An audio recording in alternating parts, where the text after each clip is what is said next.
Hello everyone, good morning.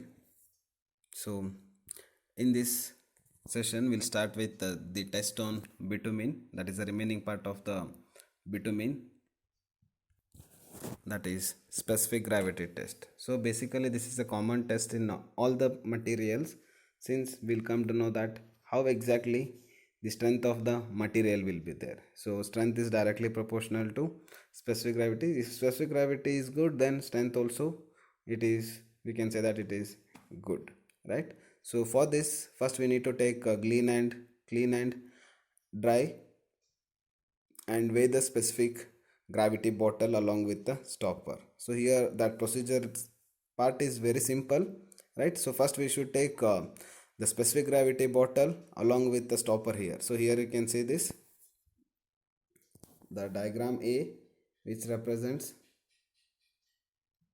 the specific gravity bottle with its stopper also. And similarly, the B part, that is for this specific gravity bottle with freshly boiled distilled water, and then insert the stopper firmly. Keep it in the water bath having temperature of 27 degrees Celsius plus or minus 1 degree Celsius for not less than half an hour, and then weigh it, that is B, right? So for this specific gravity bottle, we should add freshly boiled distilled water. So in the first part, so it is just an empty specific gravity bottle, whereas for the second bottle we should add the boiled distilled water along with the stopper. Then we can take a weight of that, then it will be B, right? And then for the same specific gravity bottle, we should take half of the bituminous material, I mean half of the filled with the material, right? So first we should take the specific gravity bottle, and then we should add the bituminous material.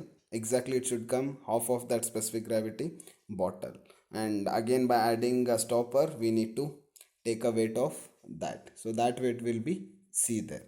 And here you can see the D part. So that D portion, it contains half of the, I mean first the specific gravity bottle, half of the bituminous material, and remaining half of the content, I mean the portion, it is filled by water, right? So again we can use the distilled water there, and then we can take a weight of that, that is taken as D. So here we'll take four different weights, that is first one is A, second one is B, C as well as D. So A is empty specific gravity bottle along with stopper, and second one is B, so it is specific gravity bottle and then added with the distilled water by heating that. And then third one is the specific C, that is specific gravity bottle, half of the bituminous portions, and then by adding stopper on top. And fourth one is D, that is specific gravity bottle, half of the bituminous portion, and remaining half of the portion which is added by the distilled water, and then add stopper. So here we'll take four different weights, and then the specific gravity we can be calculated by using the formula C minus A divided by B minus A minus of D minus C. So just by using this formula we can use specific gravity of, I mean we can find out the specific gravity of bituminous material. And coming to the next test, that is viscosity test. So here viscosity is nothing but which is a reverse of fluidity. So it is a measure of the resistance to flow.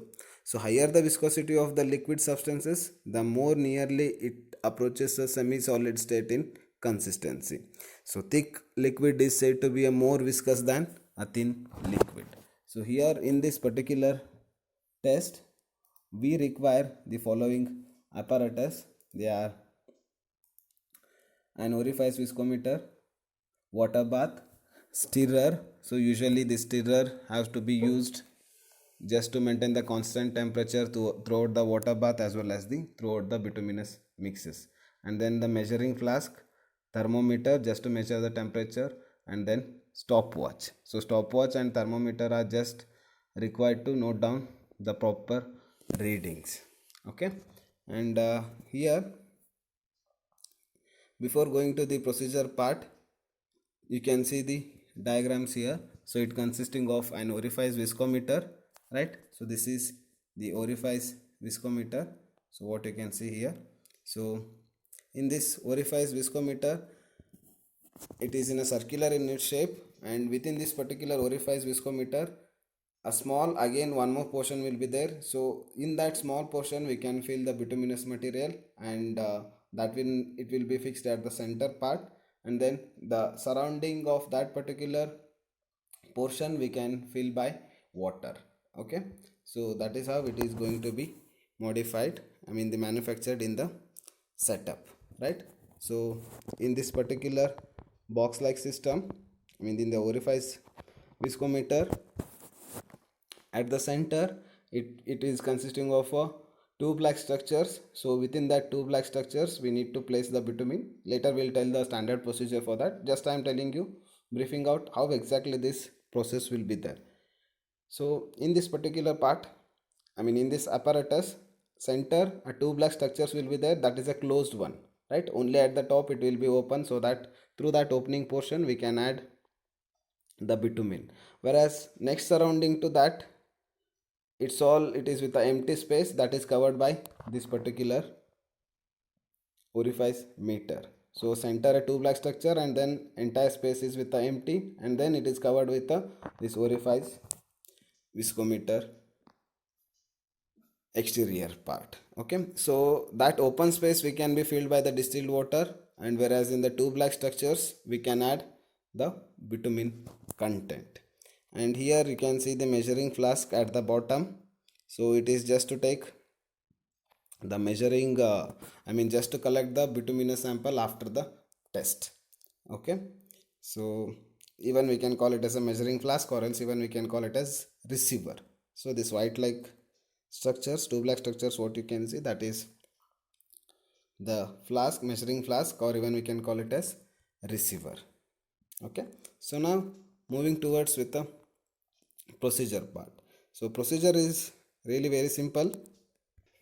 So first we should take that cylindrical cup of the viscometer, which is properly leveled, and water in the bath is heated up to a temperature which is specified for the test and is maintained throughout the test, right? So first what we need to do, first we need to take the water bath within this cylindrical cup. So this is a cylindrical cup now. So within this we need to add the water at the standard temperature. So the test sample of the bitumen is heated up to 20 degrees Celsius above the specified test temperature, and the material is allowed to cool. So during the cooling, the material is continuously stirred. So any air bubbles and all, it can be easily minimized by using this. And here you can see the two different thermometers, one which will measures the temperature of the water, and one more which is measures the temperature of the bitumen. Okay, so here in this setup, first we should take about 20 ml of mineral oil or a solution of soft soap which is poured in the graduated receiver. So graduated receiver in the sense, it will be there inside this particular cylindrical box, right? And in that we need to place that, just to take a prevention that it should not stick with that graduated receiver. And the thermometer which is placed in the cup of measure and the temperature of the test sample. First we should take the temperature of the test sample, that how much it is there, and then a thermometer is placed in the cup to measure the temperature of the test sample. As I said, there are two thermometers, first one which will measure with the temperature of the water, and one more which will measure with the temperature of bitumen. So when the sample reaches the specified testing temperatures within 0.1 degree Celsius, and which is maintained for 5 minutes, and the valve is opened. Okay, so at the standard temperature we should open this particular valve, right? And then now whatever the readings are there, that one we need to take it out. So here in this measuring flask or else the receiver, they have marked for 50 ml of the collection part. So 50 ml of the sample. So soon after opening this particular valve, I mean the exit valve, we need to on the stopwatch. I mean we need to start taking the time. So to collect that 50 ml of the sample in this particular measuring flask, how much time it is going to consider. So that one we can measure as the part of viscosity, right? So in this before and after, what you can see, so after certain procedures whatever we have explained in before, so by doing that particular procedure we need to open the bottom portion of this particular cylindrical flask, and then the bitumen whatever it is get heated, it start coming down, right? So we need to collect that one from measuring flask. So just to collect the 50 ml of bitumen, how much time it is going to take, so depends upon that time as well as that the total quantity of the bitumen, we can find out the viscosity of the bitumen. Okay. And basically the viscosity of a liquid, which is the property that retards its flow due to internal friction, and it is measure of a flow of the liquid, the flow of the liquid under an applied force which will depend on its viscosity property. So higher the viscosity, slower will be its movement or rate of flow, and similarly vice versa. So as bituminous binders are mixed with aggregate parts, in such cases or applied in a road works in the liquid form at the different temperatures, it is very important that viscosity properties of the binder are determined at the desired temperature before the use. Okay, a number of different test methods and apparatus have been developed for testing the bituminous binders, and some of the methods are empirical methods which give an indirect measure of viscosity making use of orifice type viscometers, and in previous class we have studied other test also. So in some cases we can't prefer this viscosity test, so that time we can go for the penetration test. There also we'll come to know that a fluidity property of the bitumen. Okay, and here some of the other methods and empirical methods which give an indirect measure of the viscosity making use of orifice type of the viscometers, and others are for direct measurement of absolute viscosity. So by using this viscosity test we will find out the absolute viscosity. So that is much difficult process compared to the penetration test. Okay, and next one is that is flash and fire point test. So before studying the test part, first we'll study what is flash point and what is fire point. There are two different points we can see here. First one is a flash point and then second one is a fire point. So the flash point of a material which is the lowest temperature at which vapor of the substance which quickly catches the fire. So here at the lowest temperature of the bitumen, I mean that vapors of the substances which quickly catches the fire, so that one we can call it as a flash under definite conditions of the test. So at this point the fire will not last longer, just a flash will appear for a fraction of second. So we'll be showing that one in the further video, right? So how exactly that flash will get occurs, it's not exactly a fire, so it is just a point which will get occurs before the fire point, right? So that one we can see at a certain temperature, that is a flash point, and the existence of highly volatile and inflammable materials in a regular grade of the bitumen which can be indicated by this flash point. Okay, and then coming to the next part, that is fire point. That is a fire point of a material which is the lowest temperature at which the material catches the fire. So here obviously at a certain temperature, when at the lowest temperature it catches, I mean the bituminous material will catches the fire. So at what temperature, at what lowest temperature we'll get that fire, and at what lowest temperature we'll get that flash. So both the temperatures we will note down for the test process, right?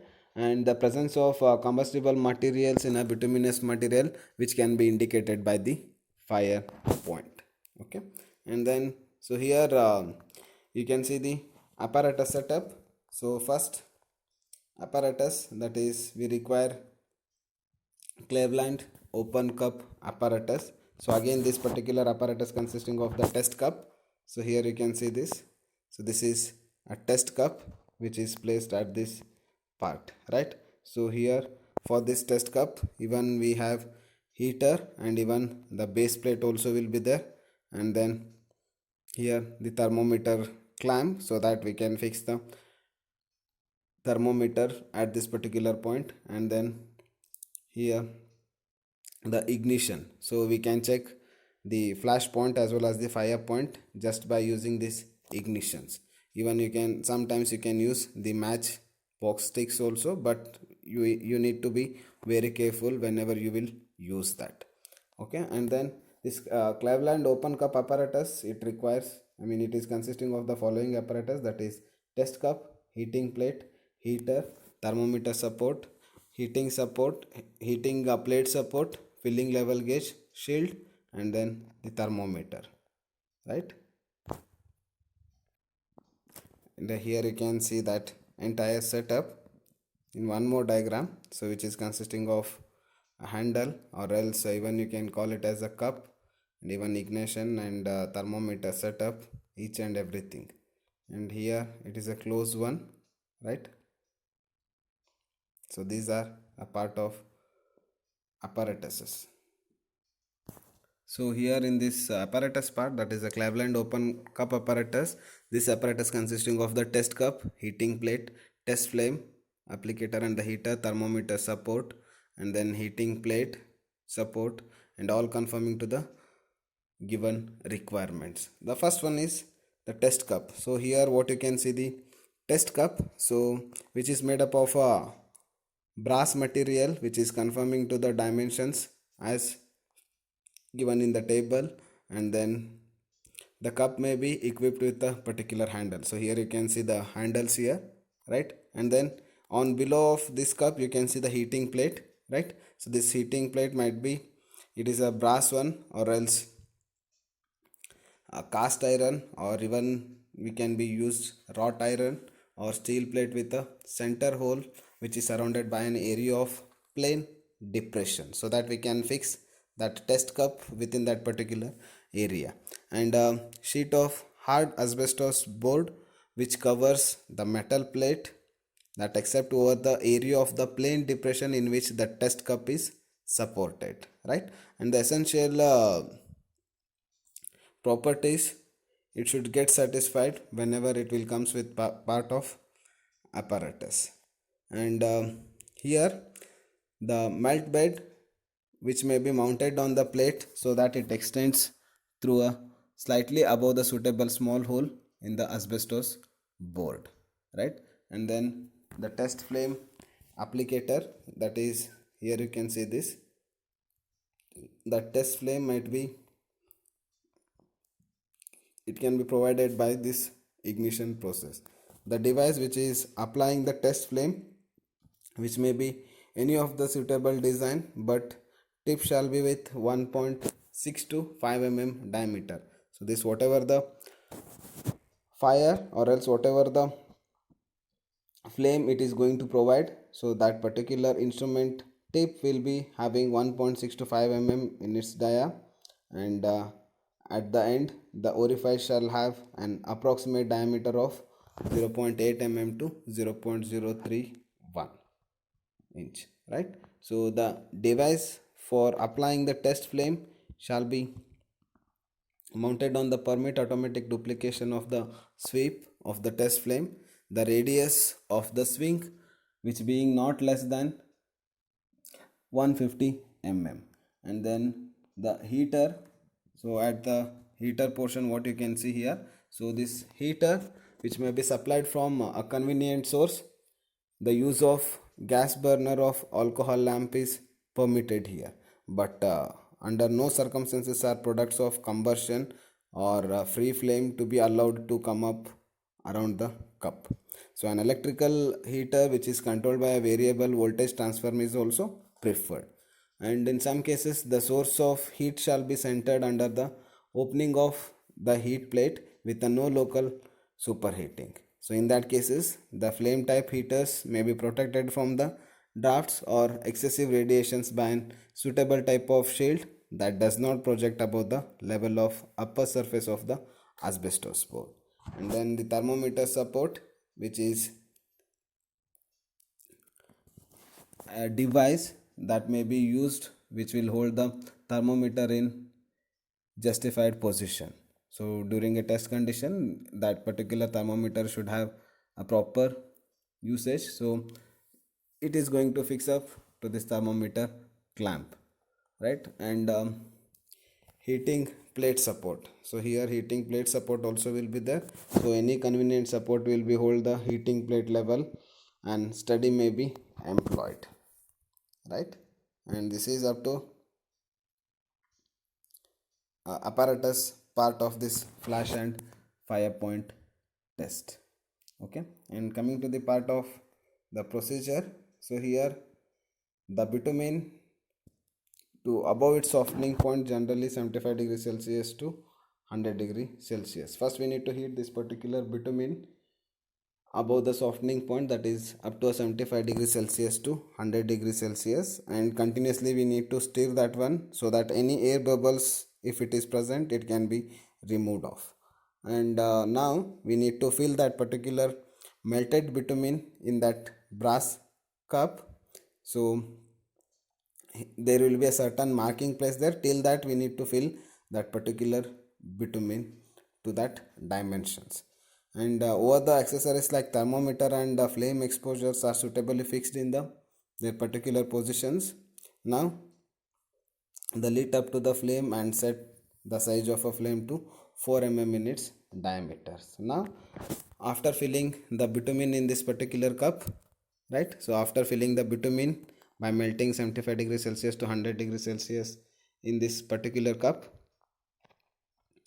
now we need to fix up the thermometer and ignition rod, which provide a flame to a proper place. Okay, and now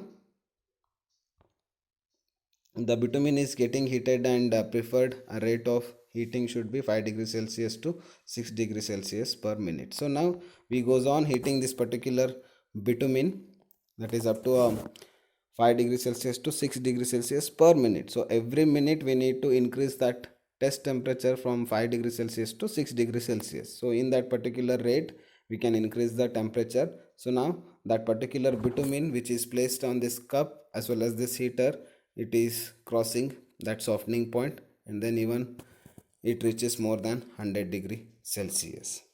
Okay, so now that stirring sample, it should be simultaneously done along with the heating using stirrer device. So here continuously stirring process can be done so that homogeneous mix can be achieved. And then a rate of stirring should be approximately 60 revolutions per minute. So whatever we are stirring that one by using a small rod, so that rate of stirring will be 60 rounds rotations per minute. So for every seconds we at least we need to rotate one particular cycle. And then observe the thermometer carefully, and when the temperature is 17 degrees Celsius below the actual flash point, 170 degrees Celsius lit up the test flame. So here first they will come to know the flash point approximately at 175 degrees Celsius.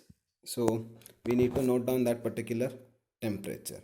And then the test flame is should be of 4 mm diameter, and then carry it close to the heating sample, right? So now instead of the same diameter of test flame can be used, and then apply the test flame for every 1 degree Celsius rise from this particular point. So after the this flash point, we are going to reduce the rate of flash, rate of that particular flame there, that is 1 degree Celsius rise from this point. And then remember, during the application of the test flame, the stirring process should be stopped. So here we need to stop that stirring process, and when the sample catches the flame and forms flash, note down the temperature at that point, which is flash point of the bitumen. So at a certain temperature, so it provides certain flash, so that temperature we need to note down, that one we can say it as a flash point. And then heat the sample further with the same various rate and apply the test flame for every 2 degrees Celsius rise. When the material is catches fire and burns at least for 5 seconds, note down that temperature, that one it is considered as the fire point. At first point you will get the flash point, so that temperature you will note down. And in next case, you are going to reduce that rate of temperature from 5 degrees Celsius to 6 degrees Celsius per minute to 1 degree to 2 degrees Celsius, right? So for every 1 degree Celsius rise, we need to check off that fire point. So at a certain temperature, again we will be getting the fire point. That fire point also we need to note down, and then repeat the experiments for 2 more times, and then the average of 3 readings should be taken as a flash point and fire point of the given sample. Okay, so here also you can see this, the diagrams how they have been explained. First it will get with a flash point, and then that flash point temperature we need to note down. And here also you can see the Cleveland flash tester. So you can see the brass cup here along with that handle, and then the thermometer setup as well as thermometer stand also, right? Continuous stirring process. Here you can see the bituminous stored in a particular flask, and then continuous stirrer process, and how they have been arranged with a process. So after conducting this test, we'll come to know two different points at which we'll get certain temperatures. That is, first one is a flash point and second one is fire point, right? So first we'll get the flash point at a certain temperature, that temperature we need to note down. And similarly the fire point, that one it will come to know after the flash point. So in this case, this is how we will find out flash and fire point of the bituminous test. And these are the different recommended values for the bituminous grade. That is, minimum flash point value should be 175 degrees Celsius to 1 degree Celsius, 175 degree Celsius. And minimum fire point value should be 175 degrees Celsius plus 5 degree Celsius. So you can see here the difference between the flash point and fire point, most probably it will be 5 degree Celsius. So in that minimum, the flash point, it should be 175 degrees Celsius. So it should not be less than 175 degrees Celsius. So minimum it should give that much temperature. At that particular temperature, it is going to provide a certain flash on the bituminous sample. Okay, similarly the minimum fire point, so just by increasing the temperature on every 1 degree Celsius, and then we can be note down the minimum fire point values. Thank you.